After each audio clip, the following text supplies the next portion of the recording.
In obedience to YAHUAH, Abraham was going to give his son up to YAHUAH. He was prepared to physically slay his son, sacrifice his son for YAHUAH. Today, we need to be prepared to slay our children, not physically, but spiritually.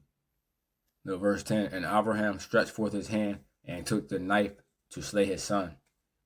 You can look at the knife as the same thing as a sword.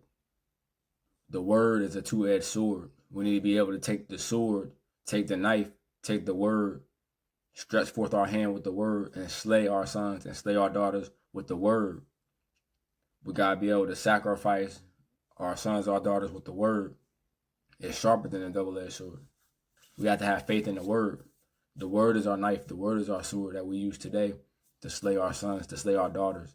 They might not like it. Young kids, sometimes they don't take to that. They might find it boring. But you have to make the sacrifice to do it.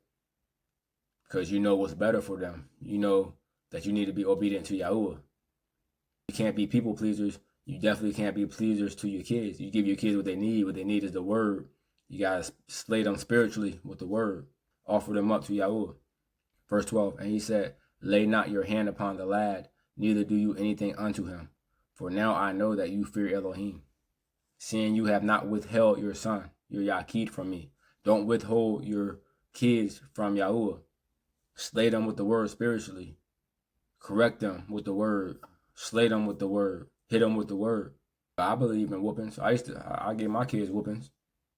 Before I was really walking the walk, I wasn't really in the word like that. Since we have been walking the walk, since we have been on a righteous path, I have had to do that less. As a matter of fact, I can't even remember the last time I whooped my children, except for my 3-year-old, because he's a 3-year-old. Sometimes I give him a spanking to correct him because he don't listen. And he's not old enough to take in the word, like my older kids are. But my older kids, I haven't had to whoop them or anything. When they act up, when they get in trouble, when they going through, when they do something wrong, I slay them with the word. I look up whatever they did wrong. I look up scriptures dealing with that topic, and I make them write each one of those. I make them read them, and I make them write each one of those 10 times each. Whoever did it.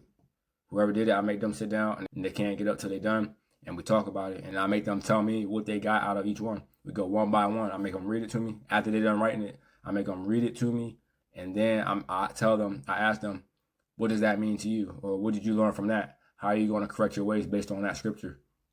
And we talk about it. On top of course, we have our family Bible study. We at least do one chapter a week all together. And we read 3 verses at a time. We go around. And then we talk about it at that time too. So whoever you have responsibility for, you have to slay them with the word. Offer them up. Do not withhold them from YAHUAH.